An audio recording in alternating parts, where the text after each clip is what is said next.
Andito pala ako sa salon mga kapanay at bala ko nga magpakulay ng buhok. Pero ito nga kaibigan ko dito sa salon ay inoperan ako, free daw, facial. Kaya sige kako halabira, sino ba tatanggi sa libre, di ba? Siguro naaawa sa pagmumukha ko dahil yung mukha ko nga ay ang dami-daming bakas ng nakaraan talaga. Yan pala ang kaibigan ko. Ewan ko ha, sabi niya kasi kaibigan ko siya. Kaya ayan, nakikikaibigan na rin ako.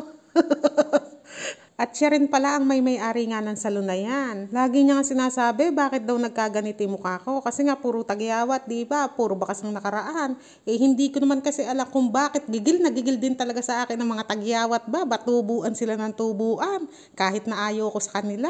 Pagkaraan nga ng isang tapal ay ayan, ganito ang itsura. Tuntua ako, meron pa kasi sa ilong kumakaway pa ang ating tagamasahe sa mukha. At eto na nga, pangalawang tapal na. Di ba? Parang pinupunturahan lang talaga ako. Iba-iba ang presyo ng facial niya dito. May tag 1,000 rupees, 2,000 rupees, may 3,000.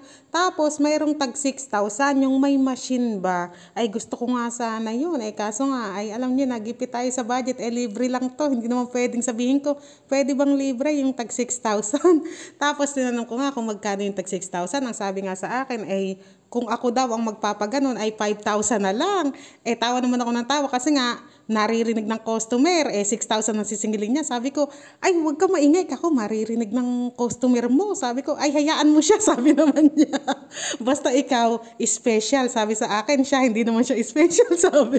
Tuwan-tuwa, tawa rin naman ng tawa yung customer na isa. Iniisip ko nga minsan, ano kaya special? Special halo-halo? Special child? Ayan, pinunasan niya pala yung sa gawing mata. Tapos tinatanong niya nga ako kung makatido ba. Ang sabi ko naman ay hindi. Medyo may kating konti pero hindi naman ka ako masyadong makating-makate. Pati nga kilay ko pinag-iinteresan niya dyan. Ang sabi niya nga ay mamaya daw ay ite-trading niya ako.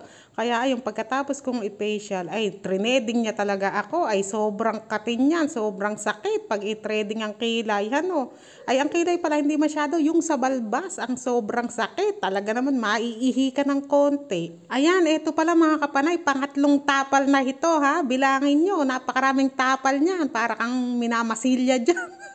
Ang dami-daming tapal na naganap dito. Pero in fairness, mga madam, ay kay sarap magmasahe ng mukha nitong friend ko na ito. Talaga namang kulang na lang, mapatulog ako sa sarap talaga.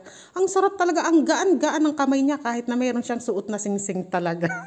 At tingnan nyo naman, wala pang tingin-tingin yan, ha? Ganyan talaga sila rito, mahilig silang magchismisan.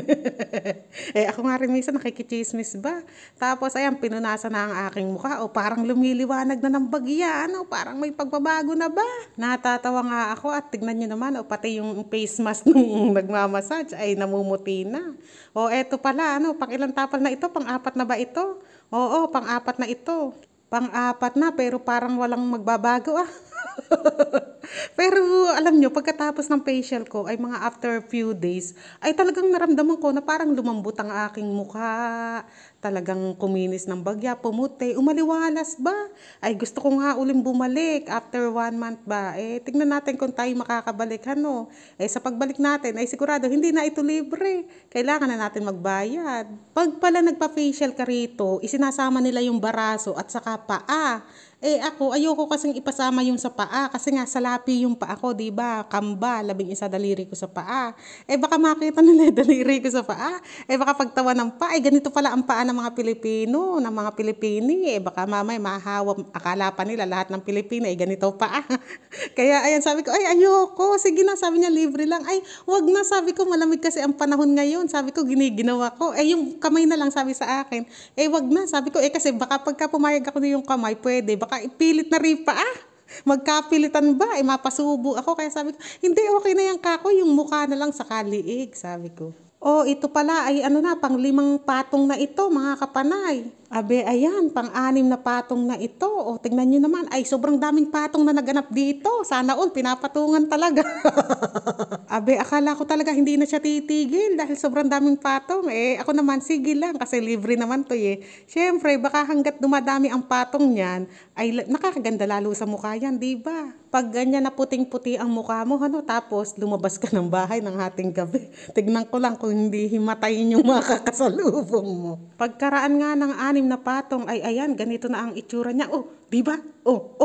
O, kung ikukumpara nyo sa kanina, o di ba, kuminis-kinis, sabi ko sa inyo eh. At ayan nga, pinipisil-pisil niya na, o tinitingnan niya siguro kung hinog na. Pero meron siya nilagay dyan na para siyang serum, o ade pang 7 patong na yan ha mga kapanay. At eto naman yung pang 8 patong, ayan o. Masahihin na naman, ayan, masahe dito, masahe doon. Ay, kay sarap ho talaga.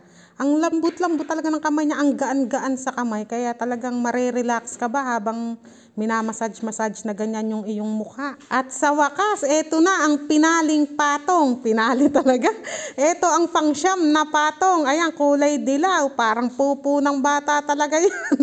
Tuwang-tuwa nga ako kasi sabi niya sa akin, tingnan mo yung mukha mo. Tapos ayan, nung tinignan ko ay natawa talaga ako para talaga nilagyan ng pupo yung mukha ko. Tapos ayan, nilagyan niya ng sa bandang huli. Eh kaso ay yung ilong ko natabunan naman. Kaya tuwang-tuwa siya. Pero ililitaw niya rin naman yung ilong ko dyan na gatuldok lamang. Pipindutin niya yan lalabas yung ilong ko na parang ipinatong lang. O diba? O. At eto na nga ang resulta. O diba? O kumintab na meno.